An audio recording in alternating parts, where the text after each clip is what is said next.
Kerala federation of the blind എന്ന സംഘടന അതിൻ്റെ പയ്യൂർ താലൂക്ക് ജനസമ്മേളനം ആണ് ഇവിടെ നടക്കുന്നത്. ഇവിടെ ഒരുപാട് സൂചിപ്പിച്ചതുപോലെ വലിയ തോതിലുള്ള കാലാവസ്ഥ പ്രയാസങ്ങൾ ഉണ്ടായിട്ടും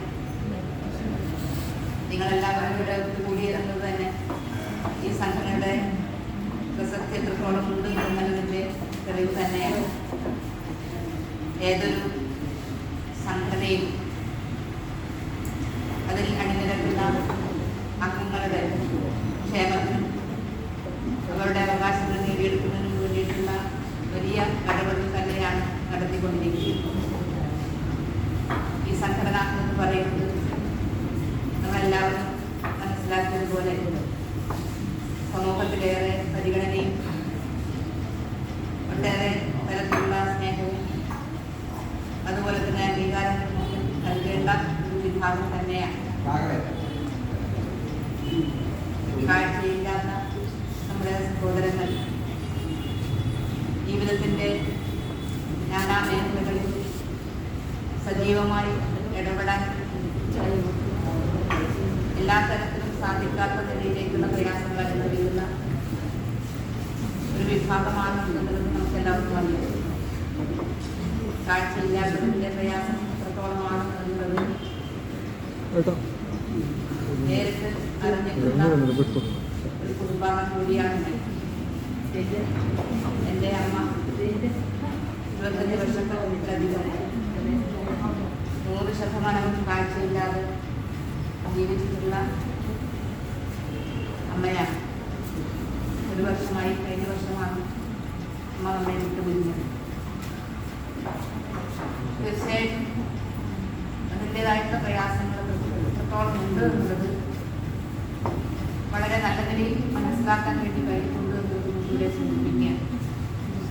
പക്ഷെ ഇന്ന് ഗവൺമെൻറ് തലത്തിലും തദ്ദേശ സ്വയംഭരണ സ്ഥാപന തലത്തിലും എല്ലാം ഒട്ടേറെ അംഗീകാരങ്ങളും അവസരങ്ങളും നൽകുന്നതിന് വേണ്ടിയിട്ട് കഴിഞ്ഞിട്ടുണ്ട് എന്നുള്ളത് ഒരു വസ്തുതയാണെങ്കിൽ അത് നമ്മൾ ആഗ്രഹിക്കുന്ന രീതിയിൽ പൂർണ്ണമായും വന്നു ചേർന്നിട്ടുണ്ടോ എന്നുള്ളത് നമുക്ക് പരിശോധിക്കാൻ വേണ്ടി കഴിയണം.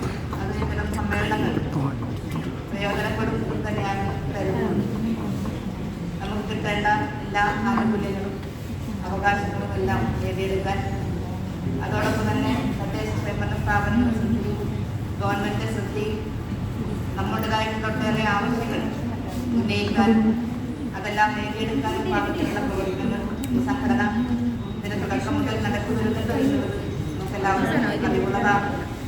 അതിൻ്റെ ഭാഗമായി തന്നെയാണ് ഒട്ടേറെ നേട്ടങ്ങൾ നമുക്ക് കൈവരിക്കാൻ വേണ്ടി കഴിഞ്ഞിട്ടുള്ളത് എന്ന് ഇവിടെ മുരളിമാഷ് വളരെ വ്യക്തമായി സൂചിപ്പിച്ചു കഴിഞ്ഞിട്ടുണ്ട്.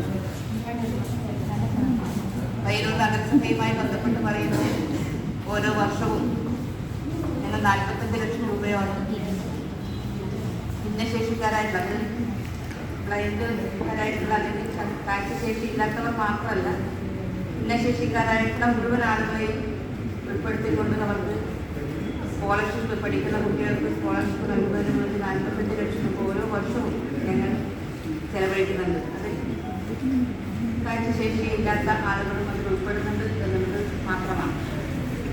അതോടൊപ്പം തന്നെ ബിരുദാനന്തര വിദ്യാഭ്യാസം ചെയ്യുന്ന കുട്ടികൾക്ക്, പ്രൊഫഷണൽ കോഴ്സുകൾ പഠിക്കുന്ന കുട്ടികൾക്ക് അവർക്ക് പ്രത്യേക തരത്തിലുള്ള സ്കോളർഷിപ്പ് എന്നുള്ള നിലയിൽ നഗരസഭ ഫണ്ട് ചെലവഴിക്കുന്നതിന് വേണ്ടി എല്ലാ വർഷവും തയ്യാറാകുന്നുണ്ട്.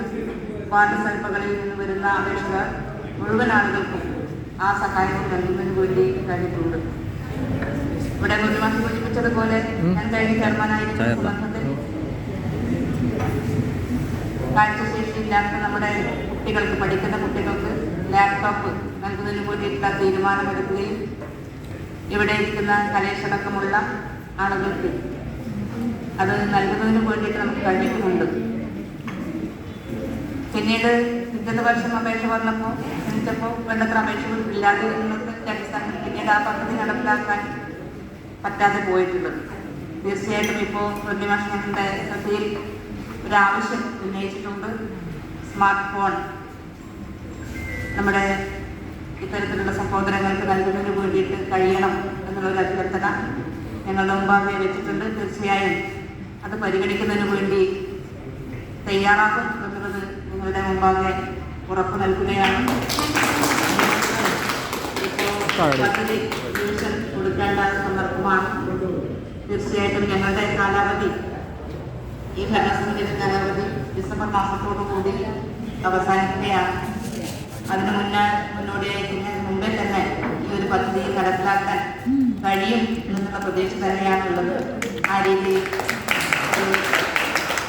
സ്മാർട്ട് ഫോൺ എന്നുള്ള ഒരു പദ്ധതി കൂടി ഈ പദ്ധതിയുടെ ഭാഗമായി മാറ്റുന്നതിന് വേണ്ടി തയ്യാറാകുന്നത് കൂടി അറിയിക്കുകയാണ്. ഞാൻ കൂടുതൽ കാര്യങ്ങളിലേക്കൊന്നും കിടക്കുന്നില്ല. ഈ ഒരു സമ്മേളനം എന്ന് പറയുന്നത് ഈ സംഘടന നടത്തിയിട്ടുള്ള പ്രവർത്തനങ്ങൾ, അതിൽ വന്നിട്ടുള്ള നേട്ടങ്ങളും കോട്ടങ്ങളും പരിശോധിക്കാനും ഭാവി സംഘടനയുടെ പ്രവർത്തനങ്ങൾ കുറെ കൂടി കരുത്തോടുകൂടി മുന്നോട്ട് കൊണ്ടുപോകാൻ ആവശ്യമായിട്ടുള്ള നിർദ്ദേശങ്ങളുമൊക്കെ ഉയർന്നു വരേണ്ട ഒരു സന്ദർഭമാണ്. ആ നിലയിൽ ഈ സമ്മേളനം ഏറെ അർത്ഥപൂർണമാക്കി മാറ്റുന്നതിന് വേണ്ടി നിങ്ങൾക്കെല്ലാവർക്കും സാധിക്കട്ടെ ആത്മാർത്ഥമായി ആഗ്രഹിക്കുകയാണ്. നിങ്ങളുടെ എല്ലാ പ്രവർത്തനങ്ങൾക്കും നഗരസഭയുടെ പരിപൂർണമായിട്ടുള്ള സഹായവും സഹകരണവും ഉണ്ടാകും എന്നുകൂടി അഭ്യർത്ഥിച്ചുകൊണ്ട് ഈ ഒരു പയ്യോട്ടാലത്ത് സമ്മേളനം ഉദ്ഘാടന വിധി അറിയിച്ചുകൊണ്ട് ഞാൻ എൻ്റെ വാക്ക് നിർത്തുന്നു. നന്ദി, നമസ്കാരം.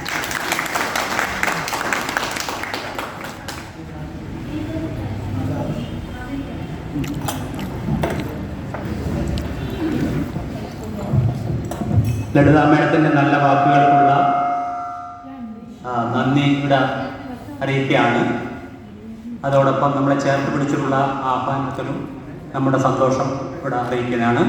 ഇനി അടുത്ത ചടങ്ങ് ഇവിടെ നടക്കുന്നത് ഏറ്റവും പ്രധാനപ്പെട്ടതാണ്. നമ്മുടെ അംഗങ്ങൾ, സീനിയർ സിറ്റിസൺ എന്ന് നമ്മൾ ഓമന പേരിൽ വിളിക്കുന്ന നമ്മുടെ ആദ്യകാല പ്രവർത്തകർ, വേലായുധത്തെ പറ്റി നമുക്കറിയാം. കേരള ഫെഡറേഷൻ ഓഫ് ദി ബ്ലൈൻഡിൻ്റെ കണ്ണൂർ ജില്ലാ പ്രസിഡന്റായിട്ട് 4 ടേമിൽ അധികം പ്രവർത്തിച്ച വ്യക്തിയാണ്. നമ്മുടെ വർക്ക് സെൻ്ററുകൾ ഇത്രയധികം കാര്യക്ഷമമായി പ്രവർത്തിക്കാൻ അദ്ദേഹത്തിൻ്റെ പ്രവർത്തനം വളരെയധികം സഹായകരമായിട്ടുണ്ട്. സൗമ്യ പ്രകൃതക്കാരനാണ് ഒരാൾ, വേലായുധൻ ഒന്ന്. രണ്ടാമത് പി കൃഷ്ണൻ കഴിഞ്ഞ ടേമിൽ വരെ പയ്യന്നൂർ താലൂക്കിൻ്റെ പ്രസിഡന്റായിട്ട് പ്രവർത്തിച്ചിട്ടുണ്ട്. ജില്ലാ വൈസ് പ്രസിഡന്റായിട്ടുണ്ട്. മറ്റ് പ്രവർത്തനങ്ങളിലൊക്കെ നമ്മളോടൊപ്പം ചേർന്ന് പ്രവർത്തിച്ച ആളാണ്. അവരുടെ 2 മക്കളും കാഴ്ചയില്ലാത്തവരാണ് എങ്കിലും ഈ കാഴ്ചയില്ലാത്ത മേഖലയിൽ സ്തുത്യർഹമായ സേവനം ഇപ്പോഴും അനുഷ്ഠിക്കുന്ന വ്യക്തിയാണ്. മൂന്നാമത്തെ ആൾ നമ്മൾ കുഞ്ഞിരാമേട്ടൻ എന്ന് പറയുമ്പോൾ ഞാനും കുഞ്ഞിരാമേട്ടനും ഒന്നിച്ചിട്ട് കെൽട്രോണിൽ 1 വർഷത്തോളം പ്രവർത്തിച്ചിട്ടുണ്ടായിരുന്നു. നമ്മൾ ഇവിടെ ഇരുന്ന അധികം ആളും കുഞ്ഞിരാമേട്ടൻ്റെ കൈപിടിച്ചിട്ടാണ് നമ്മുടെ സംഘടനയിൽ എത്തിയിട്ടുണ്ടാവുക. ഗൈഡൻസ് കൗൺസിലറാണ്. അതിനു വേണ്ടി നല്ല പ്രവർത്തനം നടത്തി കണ്ണൂർ ജില്ലയിൽ അങ്ങോട്ടും ഇങ്ങോളം ഓടിയെത്തി അദ്ദേഹത്തിൻ്റെ യൗവനം നമ്മുടെ സംഘടനാ പ്രവർത്തനത്തിൻ്റെ വളർച്ചയ്ക്ക് വേണ്ടി പ്രവർത്തിച്ചിട്ടുണ്ട്. 4മത്തെ നമ്മുടെ നാരായണനും ഫെഡറേഷൻ്റെ ഏത് പ്രവർത്തനങ്ങളിലും ഇനി എന്ത് പ്രശ്നം ഉണ്ടായാലും അവിടെ എത്തുന്ന ഒരു പ്രകൃതാണ് നാരായണൻ്റെത്. ഇനി ജില്ലയായാലും സംസ്ഥാനമായാലും എവിടെയായാലും അദ്ദേഹത്തിൻ്റെ സാന്നിധ്യവും സഹകരണവും ഒക്കെ ഉണ്ടാവും. ഈ 4 പേരെയും ഈ അനുമോദന ചടങ്ങിലേക്ക് ക്ഷണിക്കുകയാണ്. അനുമോദനം നൽകുന്നതിന് വേണ്ടി നമ്മുടെ ബഹുമാനിയായ ചെയർപേഴ്സൺ ലളിത മേഡത്തോട് അഭ്യർത്ഥിക്കുക.